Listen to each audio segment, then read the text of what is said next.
आहे, तो ब्रह्मांडाचा मालक आहे, तो सगळ्यांच्या अंतःकरणामधलं जाणतो.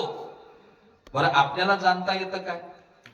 बोला ना, आपल्याला एकमेकांच्या मनातलं जाणता येते का हो? सांगू तुम्हाला, देवाने काही काही गोष्टी फार चांगल्या केल्या की सगळ्याच्या सगळ्या गोष्टी देवाने आपल्या हातात दिल्या नाही. बरोबर आहे का? सगळ्याच गोष्टी हातामध्ये जर आपल्या देवाने दिल्या असत्या, खरं सांगा, एवढ्या महिला मंडळी पारायणाला बसल्या असत्या का?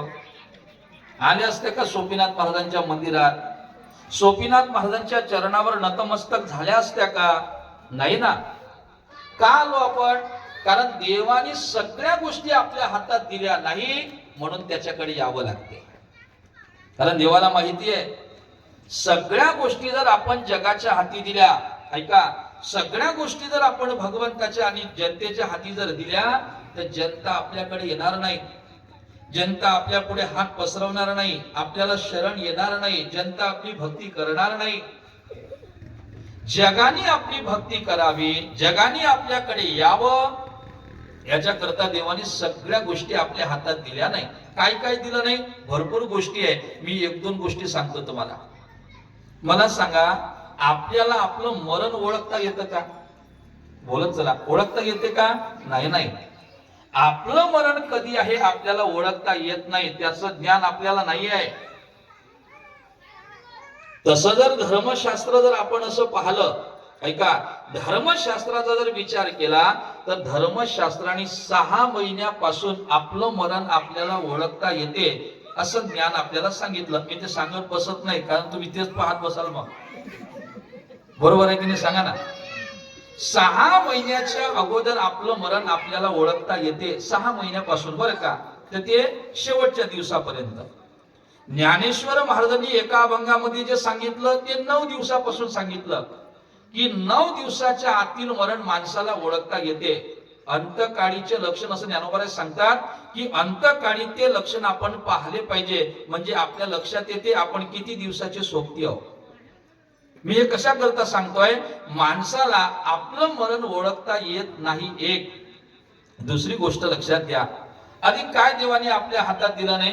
देवाने आपल्याला एक गोष्ट आपल्या हातात दिली नाही का आपल्याला एकमेकांच्या मनातलं ओळखता येत नाही. बरोबर आहे की नाही? बर, जर आपल्याला एकमेकांच्या मनामधलं ओळखता आलं असतं तर अशा मांडीला मांडी लावून बसल्या असत्या काय? खरं सांगा ना. आपण एकमेकांच्या मांडीला मांडी लावून बसलो म्हणजे आपलं एकमेकावर खूपच प्रेम आहे, असं आहे का? बरोबर आहे. आपण जवळ बसलो पण आपल्या मनात एकमेकांबद्दल काय चालू आहे हे कळते का? नाही नाही. आपण एकमेकांच्या मनातलं ओळखू शकत नाही. माझ्याबद्दल तुमच्या मनात काय चालू आहे मला माहिती नाही, तुमच्याबद्दल माझ्या मनात काय चालू आहे तुम्हाला माहिती नाही, आहे का? सांगा ना. म्हणजे एकमेकांच्या मनामधलं आपल्याला ओळखता येत नाही, आपण जाणू शकत नाही, म्हणून बरं आहे हे तर अशा एका ठिकाणी तुम्ही येऊन बसल्याच नसत्या. बरोबर आहे की नाही? सांगा ना. आलो नसतो आपण एका ठिकाणी.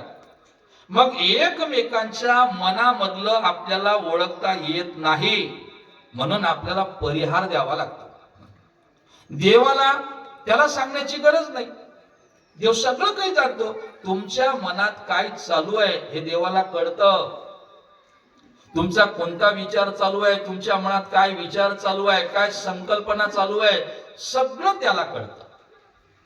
कळते की नाही? सांगा ना. अनेक उदाहरणं मला सांगता येतील, अनेक उदाहरणं, शेकडो उदाहरण माझ्याकडे आहे की देवाला न सांगता सुद्धा ओळखता येतं, त्याला सांगण्याची गरज पडत नाही. पडते का? अनेक उदाहरणं आहे. महाभारतामध्ये सुद्धा उदाहरणं आली. मला एक सांगा, एक दोन उदाहरणं सांगतो आपल्याला, म्हणजे एकच उदाहरण सांगतो आणि पुढे चालतो, तेही विस्ताराने नाही, मला पुढे जायचं आहे. एक फक्त स्पर्श करून पुढे जातो. सगळ्यांना माहिती असणारं उदाहरण, द्रौपदी माहिती आहे की नाही? माहिती आहे की नाही? सांगा ना सगळ्यांना. द्रौपदी सगळ्यांना माहिती आहे आणि त्या द्रौपदीला 5 पती आहेत हेही सगळ्यांना माहिती आहे. सगळ्यांना माहिती आहे की नाही? 5 नवरे असताना सुद्धा द्रौपदी कोण आहे? कोण आहे माहिती आहे? 5 नवरे असताना सुद्धा तिला काय म्हणतात? तिला पतिव्रता म्हणतात. म्हणतात की नाही? किती नवलाची गोष्ट आहे. ऐका बरं का, नवलाची गोष्ट आहे की नाही सांगा ना. या मोठ्या माणसांकडे फक्त पाहायचं असते, या मोठ्या व्यक्तींचं फक्त ऐकायचं असते, तसं वागायचं नसते. लक्षात घ्या. मला सांगा, परशुरामाने आपल्या आईचं शिर उडवलं, हे ऐकावं का तसं वागावं? बोला बोला, ऐकावं का वागावं? परशुरामाने आपल्या आईचं शिर उडवलं, त्याला कारण आहे. पुन्हा आपल्या आईचं शिर आलं तो भाग सोडून द्या, पण परशुरामाने, काही लोक जर म्हणतील महाराज परशुराम देवाचा अवतार आहे की नाही? जसा भगवान कृष्णाचा 8वा अवतार आहे, तर 7वा अवतार रामाचा आहे आणि 6वा अवतार परशुरामाचा आहे. परशुरामाचा, भगवान विष्णूचा 6वा अवतार म्हणजे परशुराम.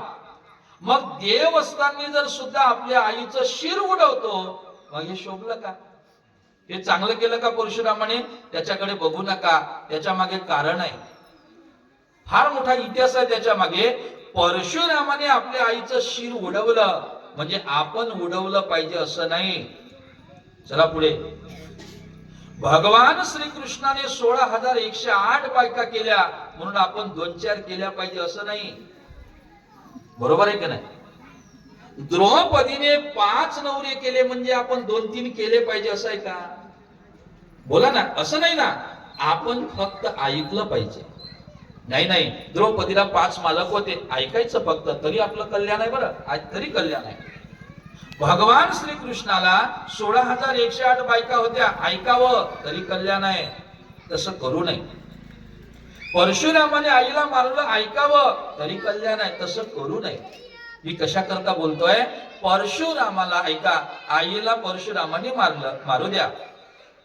भगवान श्रीकृष्णाने 16,108 बायका केल्या, करू द्या. एकाने तर मला विचारलं, म्हणे का हो कृष्णाला शोभलं काय?